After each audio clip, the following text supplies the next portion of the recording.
Okay, are you ready to start?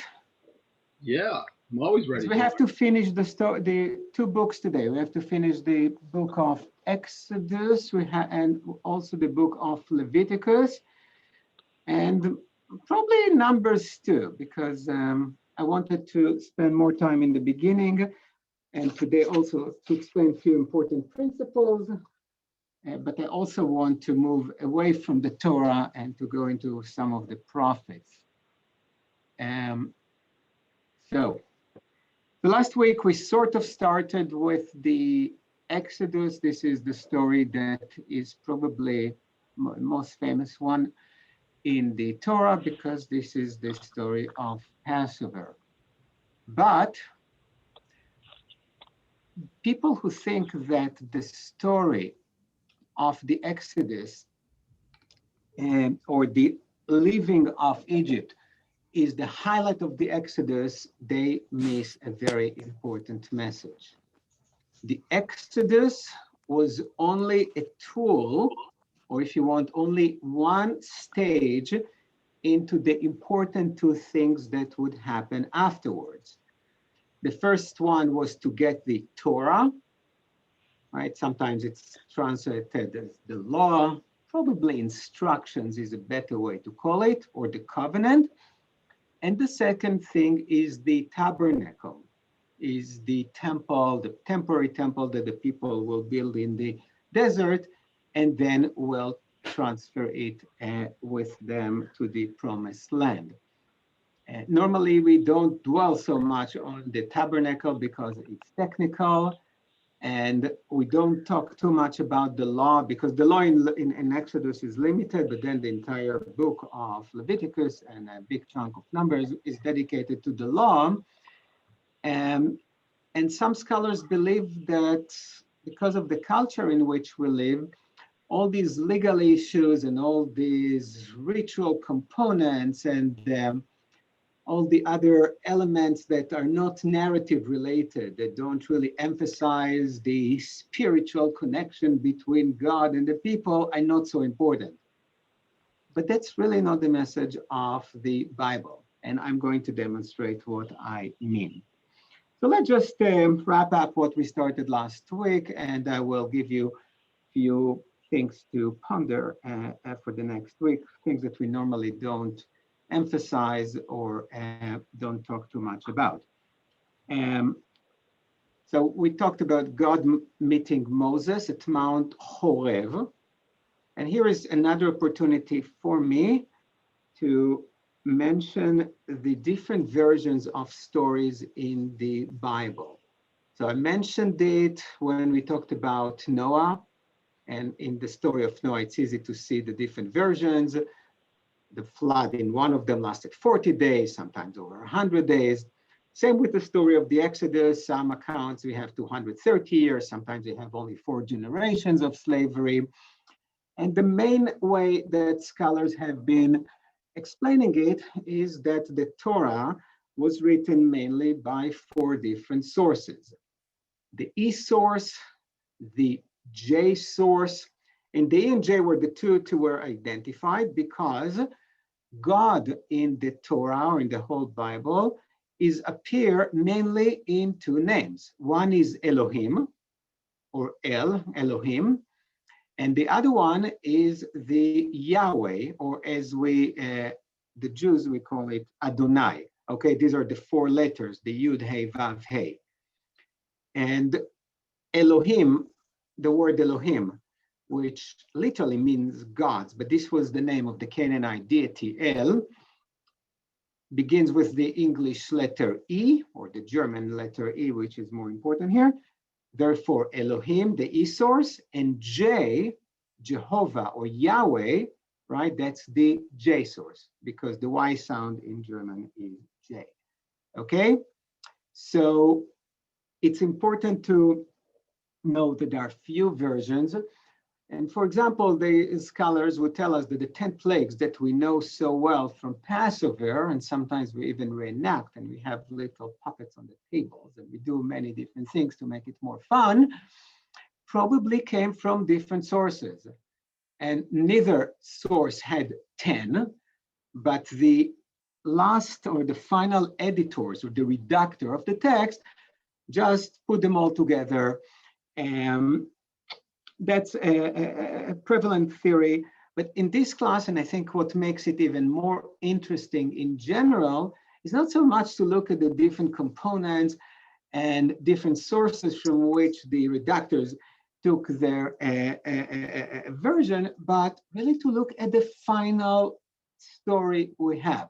So not telling you to ignore the fact that sometimes they drew from different sources, and that's why we have different versions, sometimes even some small contradictions, but the final version is the important one. And the 10 Commandments is quite clearly, when you look at them, and I recommend you to do it in preparation for Passover, we have 3 groups of 3 that culminates with the highlights of the 10th. Did I say 10 Commandments? I was talking about the 10 plagues, I'm sorry. So we see it quite clearly. Normally the groups go warning, warning, boom, without a warning. So 3 groups that have the same structure. So God warns twice, and then the third one, there is no warning. And then we have 4, 5, 6, again, warning, warning, strike, warning, warning, strike. Each one of them, the second one, God says to Moses explicitly, go to the Pharaoh.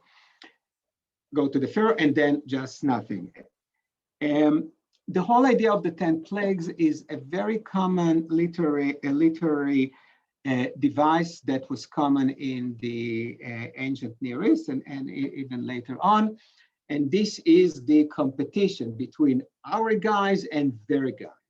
And the 10 plagues were the competition between Moses and God versus Pharaoh and his magicians.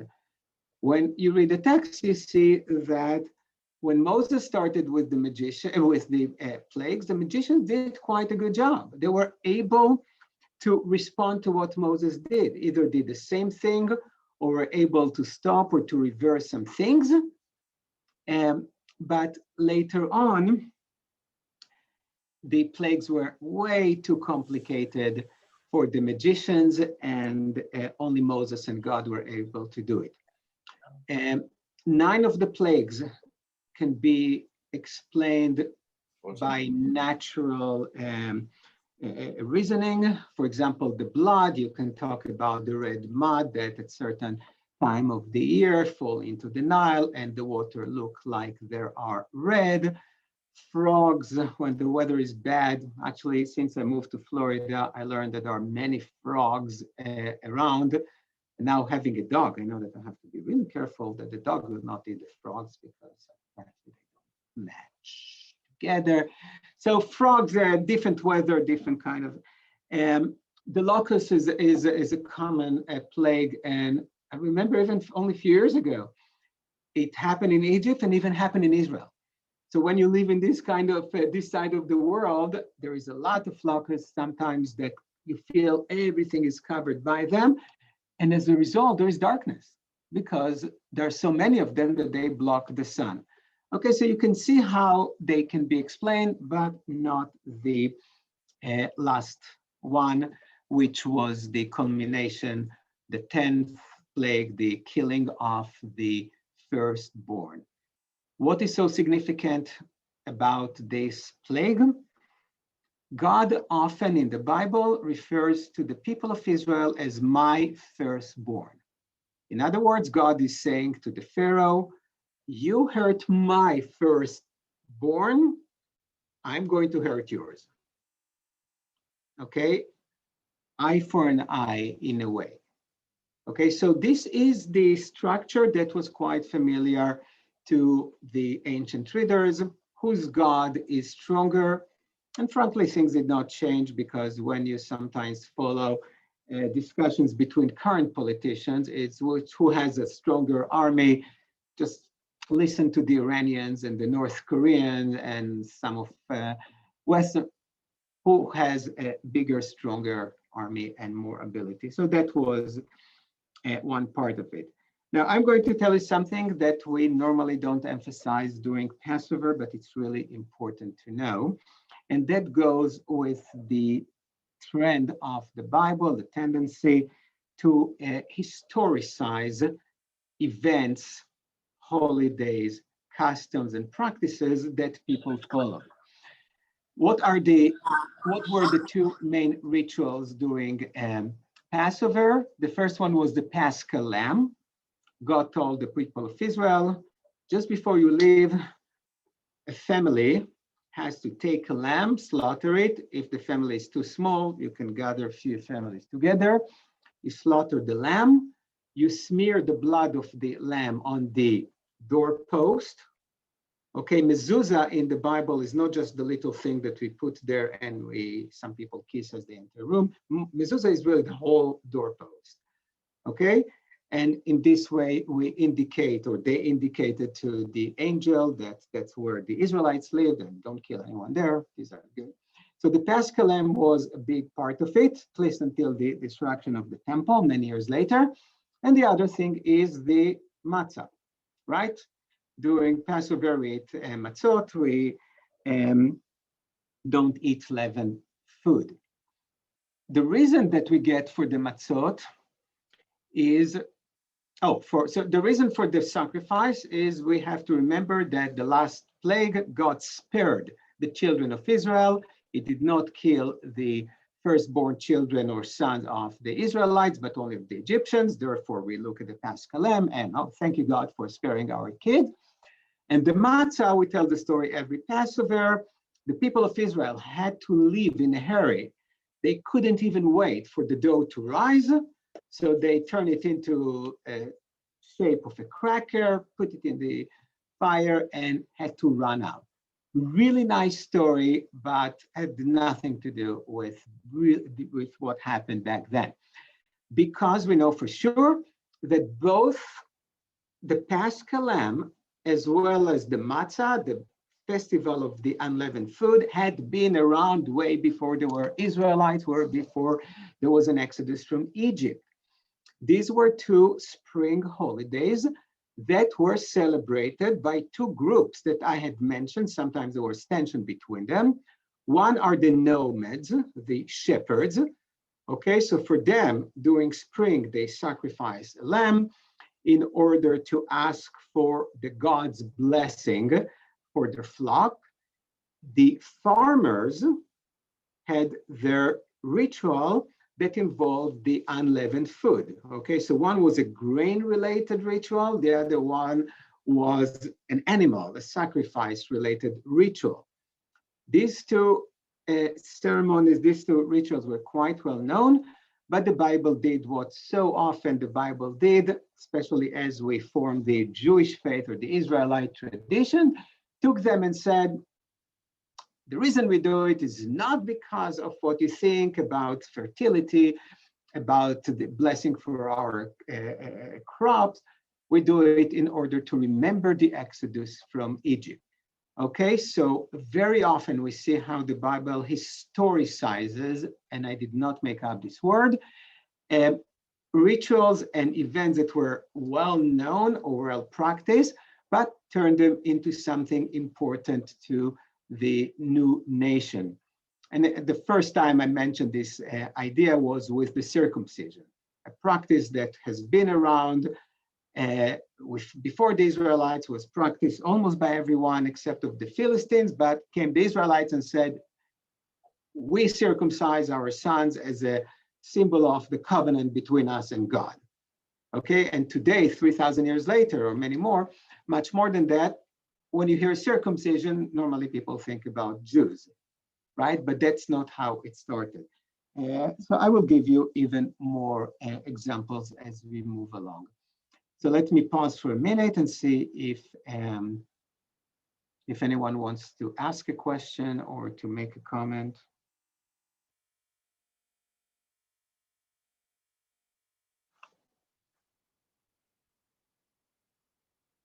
Okay, so let me continue. Another thing that modern scholars clarify quite nicely is the story of the crossing of the Sea of Reeds. We talked last week, I explained why Sea of Reeds and not the Red Sea. And I showed how even when Moses' mother put him in a basket. She put him by the reeds.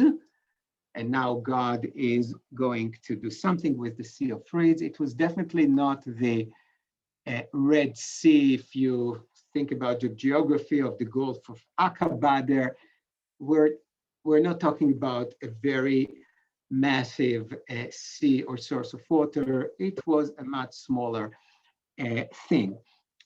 We have three versions of them. And the first version is one of the oldest texts we have in the entire Bible. It's what we call the Song of the Sea. We read it in the synagogue, I believe 2 weeks ago. Okay, and this is the part of the prayer that we say every Friday night. The Michamocha is part of this famous Song of the Sea. But this text is some 3,000 years old. This is interesting, an interesting text, extremely difficult to understand even for people who speak fluent Hebrew, because it's so old, the grammar is different, and it has words that appear only there. So when a word appears only once in the entire Bible, it's hard to understand from the context. Okay, so you cannot compare. Normally when we have a word that appears 3 or 4 times, we look at the context in a few places and we figure out what it meant. If it appears only once, it's quite difficult, especially when it's a noun. Okay, but that's the Song of the Sea. And here is the fascinating thing about it. When the Song of the Sea was talking about drowning, and that was the main element, they talked about it very likely in a metaphorical way. We still use the image of drowning, right? Sometimes we say, wow, you describe your professional life and you say, wow, I'm so busy, I'm drowning. I go to bed every night with 40 emails I haven't read, with 10 phone calls I did not return. I have so many things. I don't sleep at night. I'm drowning, right? It's not. We use it in modern English all the time. The Bible has been using the same image, and we have evidence in Psalms of people who tell God, "We're drowning," but then when we complete reading the entire Psalm, we realize that the drowning is only a metaphorical way to describe someone under extreme stress. That was probably the message of the Song of the Sea. Okay, in Hebrew we call it Shirat Hayam. Lately we call it the Song of Miriam. We give her the credit, probably because she should get the credit. The other two versions of the story took the metaphor and made it an actual literal story and added the information about it. Okay, so from a metaphor of drowning because of immense stress, it turned into an actual story. Even that story has two versions. I know how we normally describe it and think about it because we saw some pictures and we saw some movies, how God takes the sea and then you have these two walls and the Israelites walk in between. One version definitely talks only about one wall.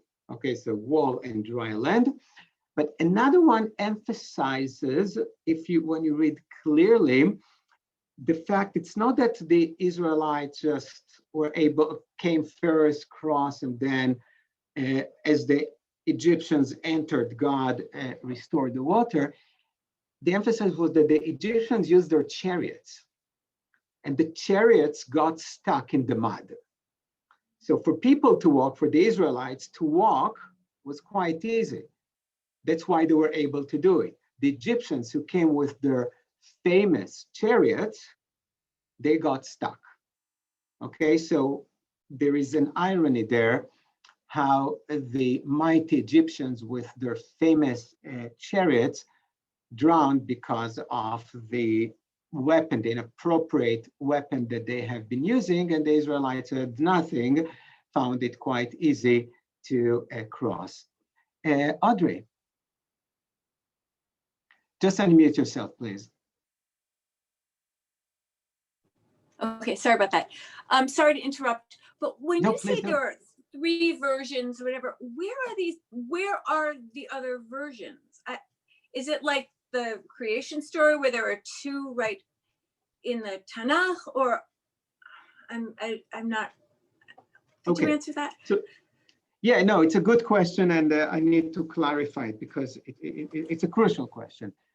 The creation story made it quite easy for us. Chapter 1, or to be more like chapter 1 and 3 verses of chapter 2, and then chapter 2. So you read it well, and you say, okay, this is the first one is the E source, and then we have the J source. But that's a rarity. Most of the time, what the redactors did was to put these stories together. Okay, so the stories, the sources, and not all two, sometimes there are 3 and 4 sources, are perfectly interwoven into one story. When you read the story of Noah, you can read it from beginning to the end, and it's read like one story.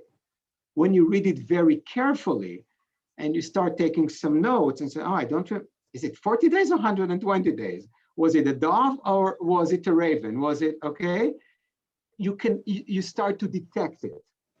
But the redactors were quite good in meshing it all into one coherent story. That's why it was so easy to miss it for almost 2 millennia. Some of the commentators obviously noticed that there were some contradictions, and that's what helped the Midrash to be such a successful form of literature, because they explain why we have these alleged contradictions, why we have what we call doublets. Doublets is the same story that appears twice with a tiny change. So for example, when we read that Abraham knew that the Pharaoh of Egypt would love to take his wife Sarah into his harem, he told her, you should lie, tell them that you're my sister and I'll get money for you and we'll be safe, okay? A few chapters later, we read the same story, only that it was not the Pharaoh, but it was the king of Gerar, the Philistine king. Okay, now, of course, you can say that this story might have happened twice, or that that's a doublet, appeared twice with a little difference of, okay, one time is the Egyptian bad guy, another time is the Philistine guy. And talking about this story, a few chapters later, the same thing happened to Isaac and his wife, Rebecca. Okay, so it's not very common, but it's not very rare. At the same time, you can look at it, okay, so the same story that repeats a few times with some small changes, or you can say, as was the traditional reading, no, it happened 3 times. And you can find reasons why it happened 3 times. Okay, but for the most part, it's not so clear. Definitely not in English. Sometimes it's clearer in Hebrew because you see some different styles. And the first clue, as I mentioned before, is the name of God. So Elohim versus Adonai or Yahweh. Okay, that was the first clue. But in this, in the Exodus story, at least the Song of the Sea is very, very clear. It's like taking a text that was written today by Shakespeare and the other one by one of the rapper today. And you can see that they were not written by the same person. The differences are huge, okay? The problem was, so that was fascinating, and still, is called source criticism. When scholars started to try to divide, and they don't do it only for the Bible, they do it for a lot of the Greek literature, etc. A lot of literature that started orally and then was written down by different sources and then was put together at one point. But sometimes they take it so far that one verse, they can divide it into the E source, the J source, the P source, back to J source, and it's a whole mess, and you miss really the beauty of the final product. So I like to read both, and I mention it only when it's important, because I thought in this case that it's really cool to know that the first story of the crossing of the Red Sea or the Red Sea meant metaphorically metaphorical drowning, and then later on, it turned to be an actual literal story. I hope I answered your question, and I will mention it a Thank you. little in the future. Okay, let me move along here, because as I said before, the Exodus was a means to arrive at Sinai. Sinai is one name of the mountain, the other one in the east source is Horeb, and that's where Moses discovered God, or the other way around, for the first time. That's where the burning bush episode took place. Okay, so back to the same mountain. That was probably a little hill. It was not a big deal. The covenant. This is the third covenant between God and human beings. The first time the Noahide, the second time with Abraham, but this one is serious. It's important because the cause of the Exodus was to form this covenant. And the covenant, as I've mentioned in the past, is modeled after the suzerainian covenant, meaning you have the leader, the suzerain, who is establishing a covenant with the people. Modern scholar compared the covenant between God and Israel to other covenants from the same time and place, and found that they follow a very similar structure that I'm going to read to you, because I think it sheds light not only on the covenant, but the entire Bible and the entire relationship, the historical relationship that we, the people of Israel, have with God. So most of this covenant, and I'm taking the structure from the Hittite treaty from 1500 to 1200 BCE, more or less the time of the Exodus from Egypt. So these are the elements of the Hittite treaty, or the Hittite covenant. First one is identification of the suzerain. Okay, I'm king so-and-so, the son of so-and-so. That's the first thing. Second is the historical prologue.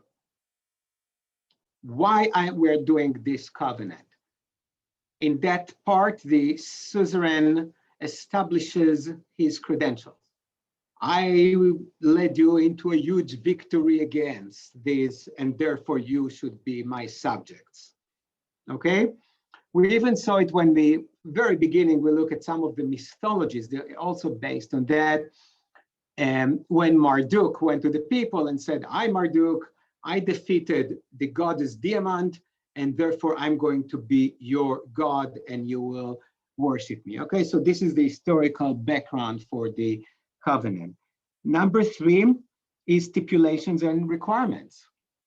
Because we are establishing this covenant, let's say the suzerain, is committed to keep your safety and to lead you in war, and you guys are going to pay taxes, you're going to join my army whenever I need you, etc.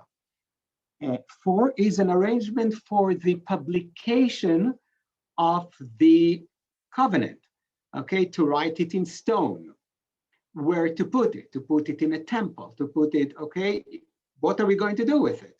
Right? Today you write an agreement, I don't know, what do you do with the deed of your house? I don't know, probably you put it in a safe in a bank, but you need to know what to do with these kind of documents. Number 5 is the concluding invocation. The sides take an oath. We are promising to follow the words, the conditions of this covenant. And in the Hittites and the other ones, not in the Israelites, and you'll understand in a second, they summon all the gods as witnesses to the covenant.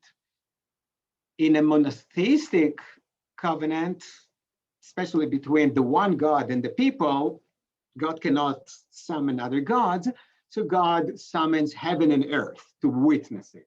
So we can see this wording, how the monotheistic biblical version uses heaven and earth, and the others just a list of gods who are summoned to be witnesses.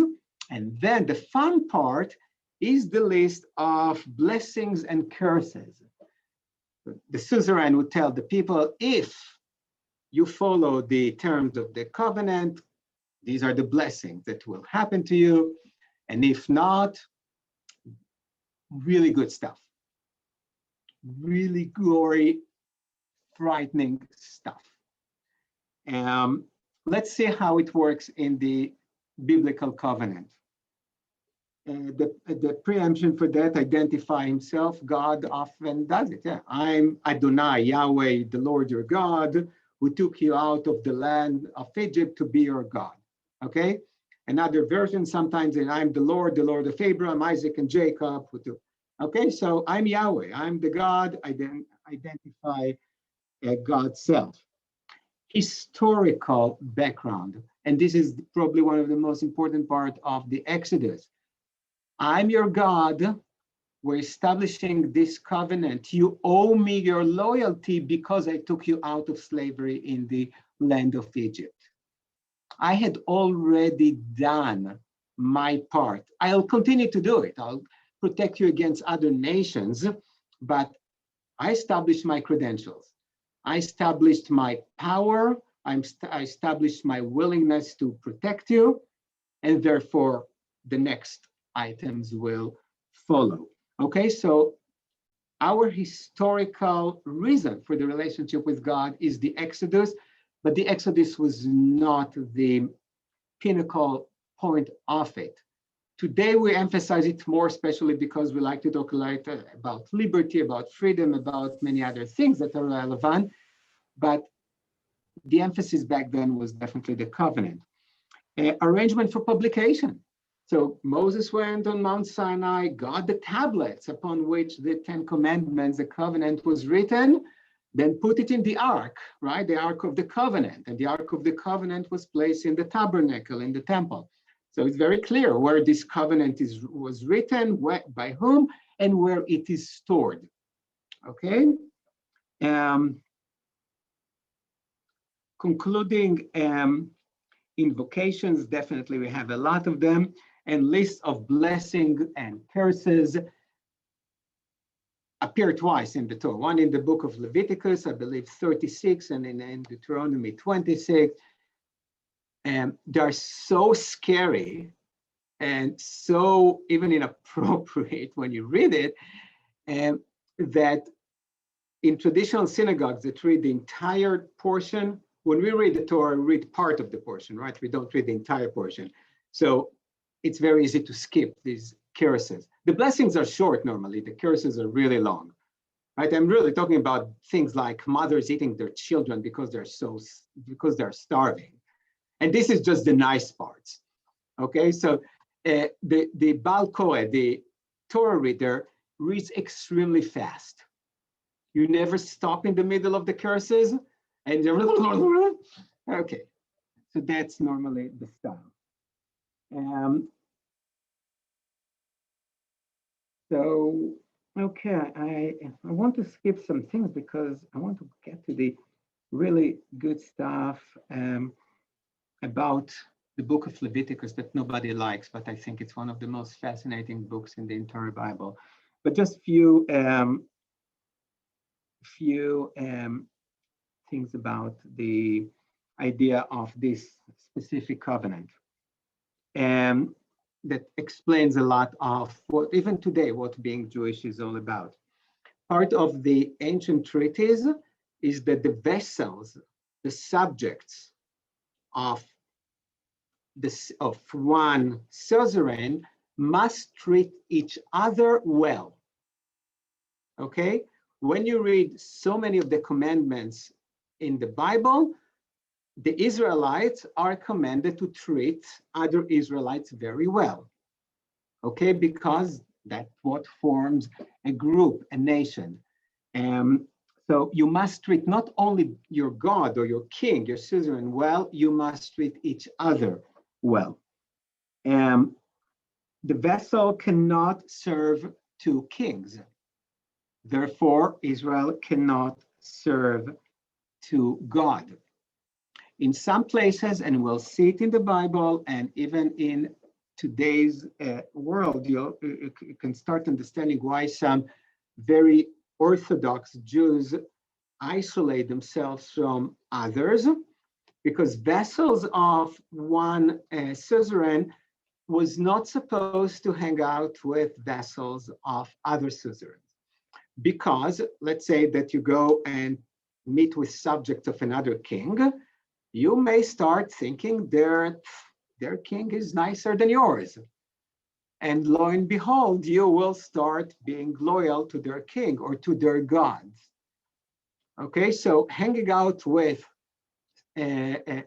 subjects, or later on in believers of other gods, followers of other gods, believers of other religions, was highly discouraged. Ultra-Orthodox people, for example, would not step a foot in a church, no matter what.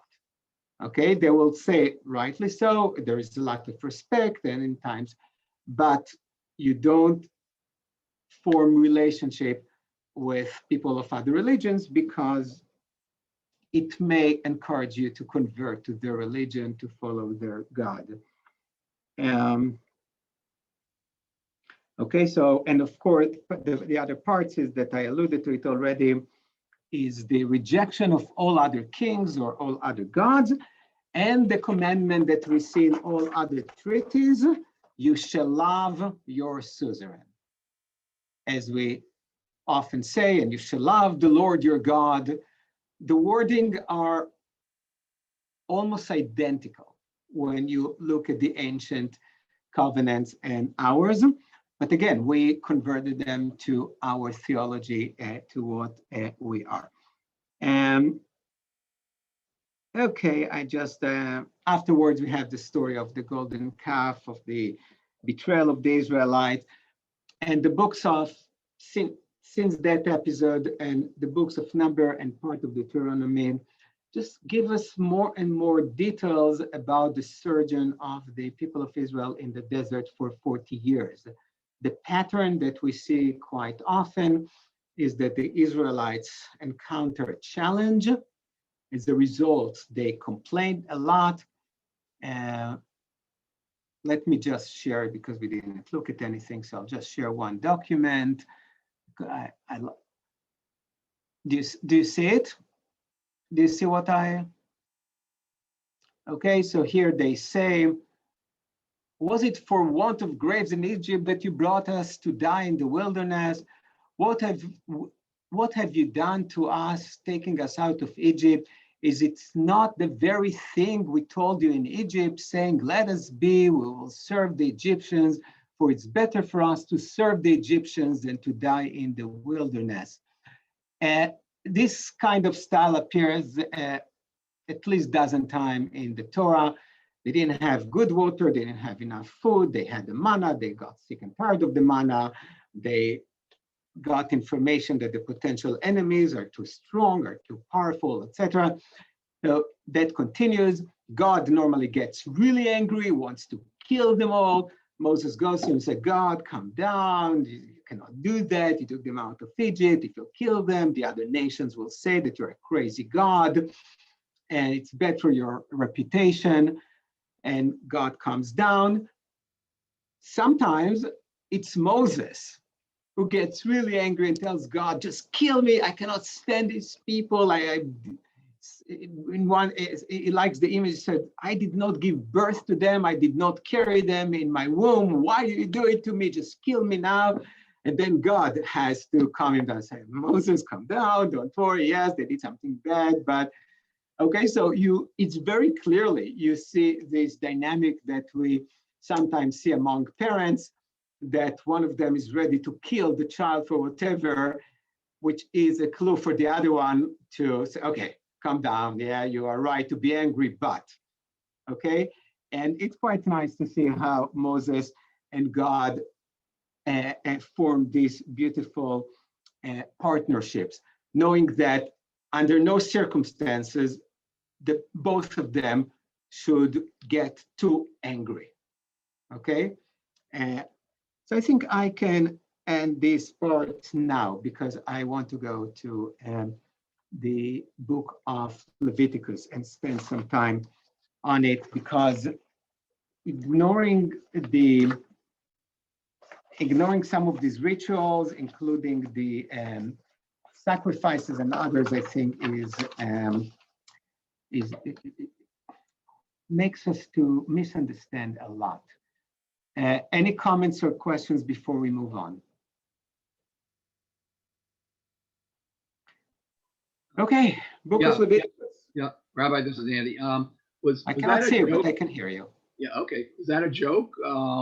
There aren't enough gravestones in Egypt that you had to bring us out here in the wilderness to die? That sounds like a joke to me. No, it's there. No, it really appears probably a dozen times. I didn't count, but whenever they encounter a challenge, they tell God or tell Moses, we wish we stayed in Egypt. Yeah. In Egypt, at least we had good food, we had water, we had tons of free vegetables, and they like the image of weren't there enough graves in Egypt, because we're going to die here in the desert anyway. So we should have stayed in Egypt and just died there. Okay, thank you. Yeah, no, it's that's exactly the dynamics that we see. Okay. Leviticus. So people don't like the book of Leviticus. First of all, today, and it didn't start today, of course, there is less respect to rituals and holy places, and people emphasize more the spiritual journey. So all these sacrifices and all this sacred work at the temple, people think that this is a lower level of religious life. A good religious life does not need all this stuff. And that has been the feeling for a while, until anthropologists started to look at the text of the Bible and say, oh, actually, these rituals, these things that we read, these dietary laws, these taboos, have a lot of meaning. And if we just take the time to understand, we can see how the Israelite religion developed and the meaning that people found in belonging to it. So the book of Leviticus, it started in the book of Exodus already, focuses on two main concepts. One is holiness, and the other one is purity. Okay, holiness, there are holy places, there are holy times. The Bible is the one that started to emphasize the importance of holy times, because the first thing that was holy, that was sacred, was the Sabbath day.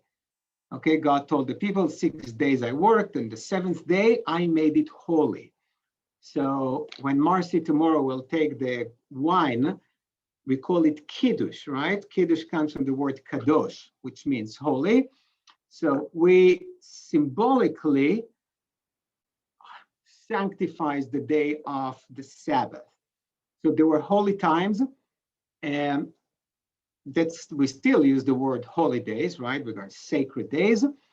The Sabbath was very holy day, and the holiest day on the calendar was Yom Kippur. It was a Sabbath of Sabbath. It was just every Sabbath plus a list of things that we are not supposed to do. Holy time, I'll say a little bit more about it, but I want to talk a little bit about holy places, the tabernacle. And I'm going to share a screen of a nice scheme of the tabernacle. Do you see it? You see it. So when I say tabernacle, I refer to the temporary structure that God instructed the Israelites to build in the desert, with the idea that later on, when they arrive in their permanent land, in the Holy Land, they will take some of these components that I will mention in a moment and use them and place them in the temple. Okay?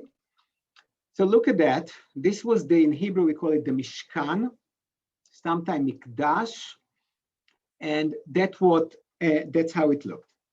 So there is a courtyard. Okay? Here we have the altar upon which they sacrifice the animals. And that part that you see some tapestry on top of it is the holy place, the sanctum. Okay? Now, I'm going to pause for a second just to talk a little bit about purity. And in order to get inside of the courtyard, you had to be pure. Now, what does it really mean to be pure? Most things are not pure. The things that need to be pure and the people who need to be pure are those who have a business at the sanctuary or later on in the temple. So by definition, to default of anything, it was being impure. Okay, this pencil is impure.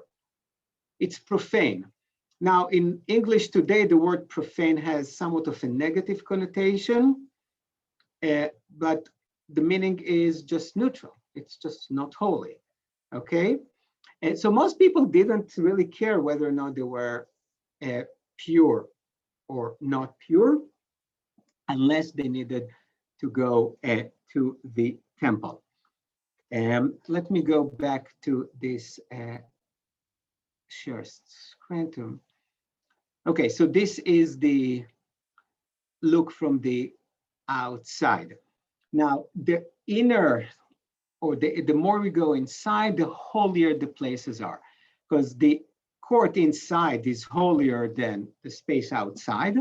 Okay, so outside of these, of the tabernacle, there's no reason to be pure, but inside you already have to be pure.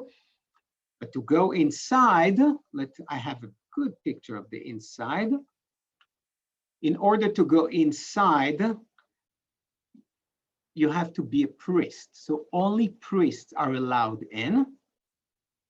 Okay, and to be a priest, you have to be born to a specific family of the tribe of Levi. So there were two brothers from the tribe of Levi. One was Moses and one was Aaron. Moses was not a priest. Moses' descendants were Levites, regular Levites. They were important, but not as important. Only the family of Aaron, in the beginning, there were only 5 priests, Aaron and his 4 sons. Only the descendants of this specific line of the tribe of Levi became Kohanim, or priests, okay? And only the priests were allowed in the holy place. Now, you see there is a curtain somewhere, but imagine it closed, because this curtain has been closed all the time. So this is the sanctum. You see the menorah here, and this menorah is not the Hanukkah menorah. Hanukkah menorah has 2 candles. The real menorah from the temple had 7 candles. And we know for a fact, and those of you who visited the Titus gate in Rome saw it, we know that the Romans, when they destroyed the second temple at the year of 70, they carried it. We have the picture carrying the menorah with them, with a lot of gold.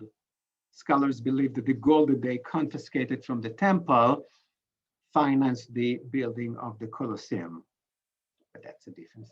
So we see the menorah here. Here you see a tiny little altar that was not for animals, that was for good smell. Okay, so all these nice herbs and spices. And here you see a table on which they had some 12 loaves of bread. So this is the holy sanctum only for priests. And beyond this curtain, you can see this is the Holy of Holies, or the inner sanctum. You see the ark. You see the ark? And inside of the ark, we have the tablets with the 10 commandments. Some say that there are two sets of tablets. The first smashed tablets, Moses collected all the pieces and put them there, as well as the new set that Moses received later on. The Holy of Holies, or the inner sanctum, only the high priest was allowed to go in, and only one day a year on Yom Kippur. Okay? That's really important. So regular priests were not allowed there at all, and only the high priest, and only on Yom Kippur. And if you see on top of the ark, let me just stop the share. On top of the ark, there were two cherubim, and cherubim, I explained before, were not these angelic, beautiful kids with these pinky big cheeks. That's Raphael and later artists. They were creatures with a body of a beast, with outstretched wings, and the wings were connected. And as they were connected, they served as the seat of the throne. So the way it is described, God, who dwelled in the Holy of Holies, was enthroned on top of the cherubim. This is a quote from the Bible. And laid God's feet on the top of the ark, what we call the parochet. Okay, so for the people had an image, a clear image, not of God himself, because God did not have an image. But as it was customary in other traditions, inside of the holiest place of the temple, that was the dwelling place of God. And God sat on the wings, the connected wings of the cherubim, with his feet as on top of the ark. And this is really important to understand probably a lot about the Bible, because the main goal of the people of Israel was to keep God inside of the temple. God did not promise to stay there. There were conditions for God to stay there. Okay? Mentioning that, I can start talking a little bit about the sacrifice. Why sacrifices? What was the logic behind the idea of a sacrifice? The main goal of sacrifice, and I will mention something else, was to make God happy, was to try to keep God perpetually in the sanctuary and to enjoy God's blessing. How do you do it? You give God what you think God wants. Every day, the priest at the temple sacrificed 2 animals to burnt offerings, and there were many other different kinds that we don't have to discuss right now. Okay, and it's not so different. As I was reading it, it reminded me going to dinner in my mother's house. I've not been there for 2 years. That's more than 2 years because of this stupid pandemic. But when you go to my mother's house for dinner, you have hors d'oeuvres, and then you have a huge meal. And then you normally go to another room, and then the coffee comes out, and then cakes on top of the dessert that you had during the meal. So this is the post-dessert, and then you have fruit, and then you have nuts and some other dried fruit. And the idea behind it, I believe, is to keep the guests, especially the wanted guests, as long as possible. Okay, you want to keep them happy and extremely well fed, so they will not go. I think that the Israelites had more or less the same idea in their mind. Let's keep God really happy that God will always stay in the sanctuary. Okay, so a lot of sacrifices, but there was another very important component to that, because I'm going back to talk about purity. One way to get impure, you know what, I'll leave the purity maybe for next time, maybe not for this time. One way to keep God there is to give God sacrifices and some other good things. The other way is to avoid doing things that will make God angry and want to leave. Each time that we sin, and by we I'm talking about the people of Israel, they defile the sanctuary.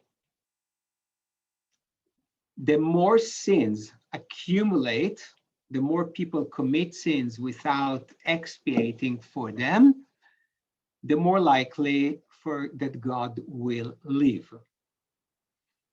There was a notion that our sins pollute the land, and it may arrive at a place that the land will be so polluted that God not only will leave the sanctuary, but will get rid of us, the tenants. And I mentioned it before, but it's definitely worth mentioning again. God told the people of Israel, and later on the prophets will continue the same theme. There were people before you in the land. The reason that they are no longer there is that they polluted the land by their unethical or behavior. They were violent. They did not treat each other well. And therefore, when the bad behavior amounted to too much, I kicked them out. They lost their rights to be tenants in my land, and I brought a different nation to dwell there. So God is telling the people of Israel, you are the residents, so you will be the residents. There you'll be the tenants, only because the other people were bad tenants that I kicked them out. But if you will behave in the wrong way, and your bad behavior will create this moral impurity, using the biblical terminology, the land will vomit you out. So when the people of Israel were first defeated by the Assyrians at 722, when you look at the prophets, and yeah, you were big sinners, you polluted the land to a degree that the land vomited you out. And again, it will happen at 586 when the Babylonian will defeat the people of Judah and exile them. Okay, so it's one thing to sin, and when people sin, there is a way to expiate for them. First of all, you have to be sorry, you have to go through a process of regret and fixing it. Later on, there is even sometimes a sacrifice that goes with it. But each time people sin, they add a little bit to the pollution of the land. And this pollution doesn't go away. Okay, so it builds up and builds up and builds up until it's too much. Okay, and I think that when we think about the environment, actually, it's probably not a bad analogy. We can be really sorry for doing all these horrible environmental things, but being sorry and recycling a little bit and maybe getting an electric car will make things better, but there's already a major buildup of damage that we have created. Okay, so with this, yeah, I think actually I like this image more and more, and that's more or less what the people of Israel had in mind. We say we're sorry, we pray, we repent, but each time the land is less and less pure, and it can reach a dangerous point. Do people have any question or anything up to this point? So let me just take another 3 minutes because I don't want to go back to this subject. There are two things that make you impure. And to make it simple, one of them is related to death. So when a person comes in contact with a dead person, that person is impure. There is a way to become pure. And the other way is through our sexual organs. So when there, for example, a woman who is having her period is impure. After having sexual relation, people are impure. Now, this impurity lasts for a short time. And normally you take a shower, you go to a mikveh, you do something, you're good. Okay? But it's very interesting. The death and sex are the things that render a person impure. And when you're in a state of impurity, you cannot go to the temple. Whether you are a regular person, you cannot go to the court. If you're a priest, you cannot go to where the priests go. You have to go through a ritual of purification. Why sex and death? Scholars believe that God wanted to make the point, because remember the story of creation? God is immortal in the Bible. In the other traditions, you see gods are born, God die, God kill each other. There is a rebellion, and the god El, the Canaanite El, was replaced by Baal. But not our God. Our God is immortal.